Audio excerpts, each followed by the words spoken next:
काल खालच्या सभागृहात बहुमताच्या जोरावर तो मंजूर करण्यात आला।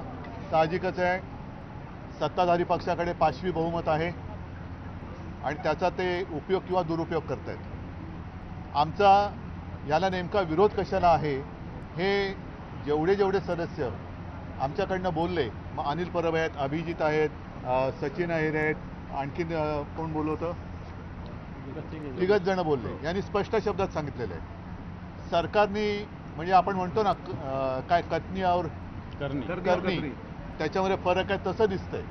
सांगताना ते सांगतात की नक्षलवादाचा बिमोड करायचा आहे, दहशतवादाचा बिमोड करायचा आहे, परंतु या बिलामध्ये या कायद्याचा जो काय मसुदा आहे त्याच्यामध्ये कुठेही नक्षलवाद किंवा दहशतवाद असा उल्लेख नाही आहे। सुरुवातीला फक्त कडवी डावी विचारसरणी, कडव्या डाव्या विचारसरणीच्या संघटना, आतापर्यंत मी कडवे वाल हा शब्द ऐकला होता, कडव्या डाव्या हा शब्द प्रयोग पहिल्यांदा ऐकतोय। डावा आणि उजवं याच्यामधला नेमका आता आपल्याला फरक करण्याची आवश्यकता आहे।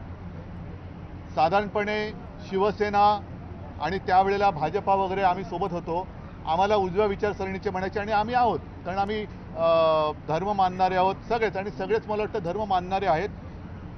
डावी विचारसरणी खरं म्हणजे डावा आणि उजवं करण्याची गरज नाही, पण आपल्या संविधानाच्या प्रस्तावनेमध्ये जे काही लिहिलेलं आहे त्याच्यामध्ये सर्वसमावेशकता आहे, समानता, सामाजिक न्याय, व्यक्ती स्वातंत्र्य, आणि मोदीजींनी सुद्धा सबका साथ सबका विकास म्हणजे ही डावी विचारसरणी आहे का उजवी विचारसरणी आहे हा फरक त्यातून कळत नाही आहे।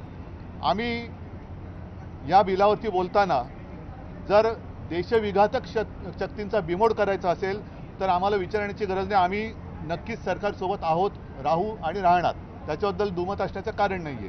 परंतु तुम्ही राजकीय हेतूने प्रेरित जर का हे बिल आणत असाल, आणि तसं त्याला वास येतोय, कारण मी म्हटलं तसं की याच्यामध्ये कुठेही नक्षलवाद वगैरे असा काही शब्दच नाही आहे।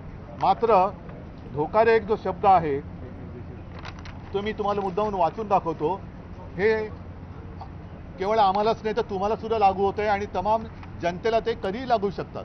त्याच्यामध्ये जे म्हटलेलं आहे, बेकायदेशीर कृत्य याचा अर्थ एखाद्या व्यक्तीने किंवा संघटनेने केलेले जे सार्वजनिक सुव्यवस्था, शांतता व प्रशांतता यास धोका किंवा संकट निर्माण करते असे, किंवा जे सार्वजनिक सुव्यवस्थेमध्ये हस्तक्षेप करते किंवा ज्याचा हस्तक्षेप करण्याकडे कल आहे असे, किंवा वगैरे म्हटलेले, ह्याच्यात कुठेही दहशतवाद, नक्षलवाद हा शब्द नाही आहे। म्हणजे सर्वसामान्य जनतेला सुद्धा कधी कुठेही उचलू शकतात आणि तुरुंगात टाकू शकतात, जे आत्तापर्यंत चाललेलं आहे। पूर्वी जसं मिसा कायदा होता, जसं टाडा कायदा होता, तसंच हा आता जनसुरक्षा कायदा आणलेला आहे।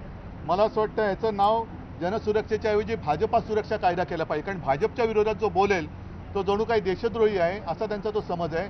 म्हणून आम्ही त्यांना सांगितले की आम्ही याला जरूर समर्थन दिलं असतं किंवा देऊ, पण तुम्ही त्यातले शब्द जे आहेत त्याच्यात सुधारणा करा।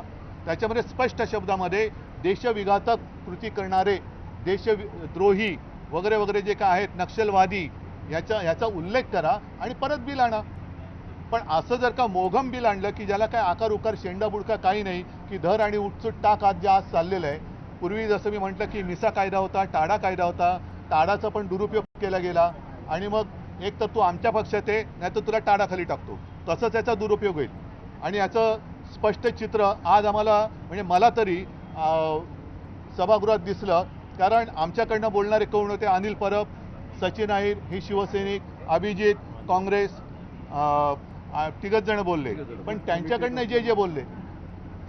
जे बोलले अगदी बिल कोणी मांडलं, योगेश कदम मूळचा शिवसैनिक, दरेकर, त्याच्यानंतर प्रसाद लाड, त्याच्यानंतर हेमंत पाटील, यांच्यापैकी एक सुद्धा मूळचा भाजपाही नव्हता। म्हणजे जे कळत नकळत असं मला म्हणावंसं वाटतं की या धमकावण्याला बळी पडून तिकडे गेलेत अशा लोकांकडनं हे बिल आणलं जातंय। तर याचा राजकीय दुरुपयोग केला जातोय किंवा जाईल असा आमचा अगदी आक्षेप आहे, आमचा समज आहे, आणि तो असल्यामुळे जोपर्यंत याच्यामध्ये शब्द येत नाहीत नक्षलवाद किंवा दहशतवाद, आता दहशतवादाचा बिमोड हा केला गेलाच पाहिजे। अगदी पहलगाममध्ये ज्या अतिरेक्यांनी धर्म विचारून गोळ्या घातल्या, हा कोणत्या बाजूचा, डाव्या विचारसरणीचा दहशतवाद की उजव्या विचारसरणीचा, पण त्यांना अजूनही पकडलं जात नाही का, कुठे गेले ते? तर जो दहशतवादी असेल किंवा आतंकवादी असेल किंवा नक्षलवादी असेल त्याचा जात पात धर्म विचारसरणी न बघता त्याला शिक्षा केली गेलीच पाहिजे. पण ह्या कायद्यांमुळे ते तेवढ्यापुरतं मर्यादित राहत नाही किंवा त्यांचा कुठे याच्यात उल्लेखच नाही. म्हणून आम्ही त्यांना सांगितले की ह्याच्यात सुधारणा करा आणि आम्हाला न विचारता आम्ही तुम्हाला पाठिंबा देतो. ही एवढी स्पष्ट भूमिका आमची आहे.